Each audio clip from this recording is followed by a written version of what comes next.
Qu'aujourd'hui, pour acheter un appartement, il faut débourser 147 salaires mensuels, soit quasiment le double de ce qu'il faut débourser dans la moyenne des pays de l'OCDE. Ce qui veut dire qu'en Israël, un appartement neuf est un bien qui est hors de portée de beaucoup de jeunes familles.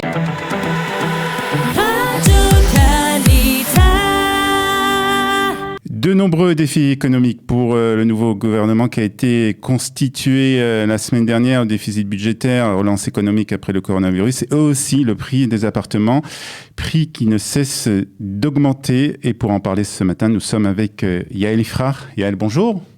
Bonjour Olivier. Shavuatov, conseillère parlementaire et puis experte en économie. Nous allons donc parler de ce prix des appartements et essayer de comprendre aussi les raisons pour lesquelles ce prix ne cesse d'augmenter. C'est en tout cas une enquête qui a été menée dernièrement et qui montre que ces 10 dernières années, le prix des appartements n'a cessé d'augmenter. Alors, avant d'essayer de voir quelles sont les raisons, Yael, est-ce que vous pouvez nous donner quelques chiffres ?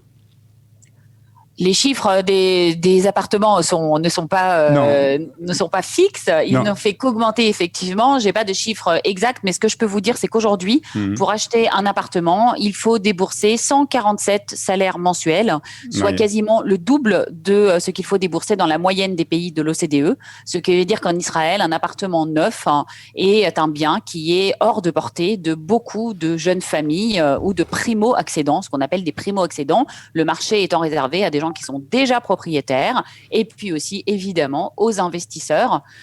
Donc c'est certain que c'est une tendance qui est très négative pour le marché du logement en Israël. Alors comment on explique que ces prix ne cessent d'augmenter ces 10 dernières années, Yael ? Alors, en Israël, de toute façon, il y a deux facteurs particulièrement qui font pression sur le marché du logement. Le premier facteur, c'est évidemment l'augmentation naturelle de la population, parmi les plus élevées du monde développé, de l'ordre de 2% par an. Donc, c'est absolument énorme. Il faut pour ça au moins construire 2% de logements supplémentaires tous les ans, ce qui n'est pas le cas. Et puis, il y a évidemment la structure très particulière de la propriété des terres en Israël, puisque en Israël, 93% des terres appartiennent à l'État et non pas à des propriétaires privés, et que l'État est celui qui a le monopole de mettre sur le marché des terrains constructibles, de décider où on construit et où on ne construit pas, que les collectivités locales sont parmi les plus faibles du monde, c'est-à-dire qu'en fait, elles prennent ce qu'on leur donne, elles n'ont pas le choix véritablement d'aménager leur territoire comme cela se fait dans le reste du monde. Et l'État, qu'est-ce qu'il fait ? Il vend les terrains à des promoteurs immobiliers qui vont ensuite les construire. Et donc, l'intérêt de l'État, c'est de vendre le plus cher possible pour faire rentrer de l'argent dans les caisses. Et par conséquent, déjà, ça vient à la base créer une situation où le promoteur immobilier va devoir se rattraper du coût qu'il aura acquitté pour le terrain. Et puis ensuite, évidemment, il y a toute la bureaucratie israélienne extrêmement lourde qui fait que les commissions de planification et de construction mettent des années à délivrer des permis de construire, qu'il y a des normes et des standards qui changent sans cesse, qu'il y a des problèmes de main-d'œuvre également sur le marché du bâtiment. Et donc, évidemment, tout cela vient concourir à une pression particulièrement forte avec des populations qui sont complètement écartées de l'achat du logement. D'une part, les populations ultra-orthodoxes pour des raisons qui leur sont propres, dont on parlera peut-être après, et d'autre part, les populations arabes pour des raisons qui sont plus politiques et qui sont liées aux collectivités locales dans lesquelles ils habitent. Alors, je voudrais qu'on revienne sur un sujet, vous avez évoqué beaucoup de sujets, mais je voudrais qu'on revienne un peu sur la propriété justement des terrains qui est, comme vous l'avez dit, uniquement à 93% propriété d'État. Ça veut dire quoi ? Ça veut dire que en fait, c'est l'État qui gère la vente de ces terrains, c'est elle qui fixe aussi le prix de ces terrains ? Absolument, l'État gère les terrains de l'État d'Israël comme un stock qui est en sa possession et qu'elle peut vendre exactement comme dans un autre pays. On va mettre aux enchères des fréquences de radio. C'est exactement la même chose. Donc, ce sont des appels d'offres. L'État décide qu'il va mettre sur le terrain, sur le marché, un certain nombre de parcelles dans telle ou telle ville ou collectivité locale.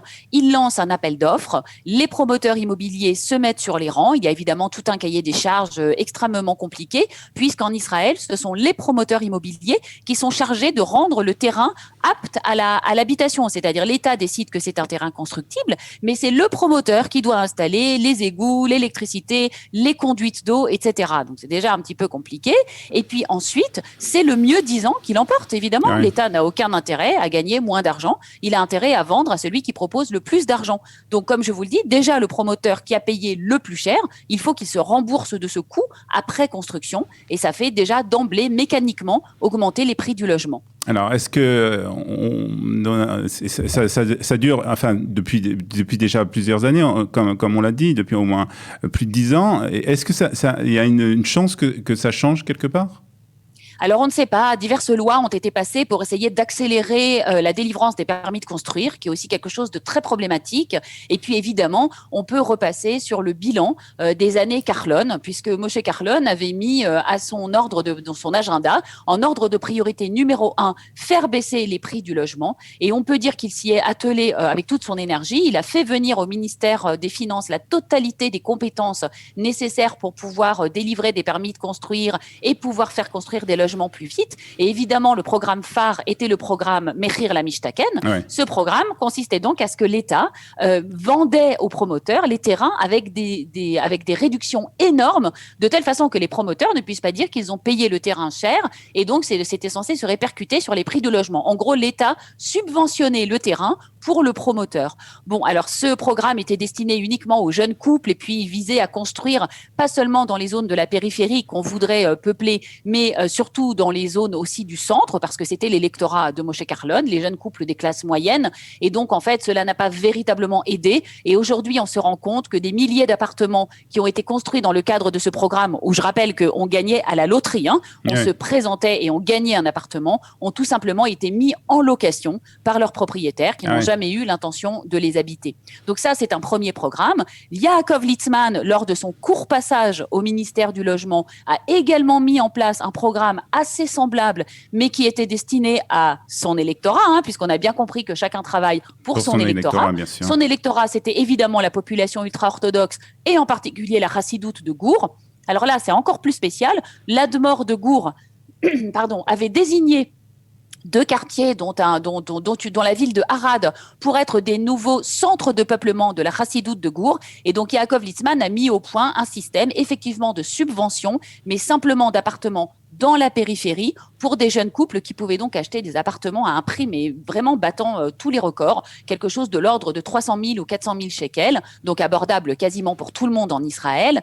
Ce programme-là a fait long feu évidemment puisque Litzman n'a jamais eu le temps de le mettre en place, et aujourd'hui on a un nouveau ministre du Logement, Zeev Elkin, qui arrive et qui nous dit tout tranquillement, les mains dans les poches, que il faut ce qu'on s'attende à ce que les prix du logement vont énormément augmenter. Il va peut-être essayer de modérer un peu la hausse. En aucun cas, il dit qu'il veut se battre contre la pénurie de logements en Israël. Donc pas de véritable espoir pour ceux qui veulent acquérir un logement dans les mois ou dans les années à venir.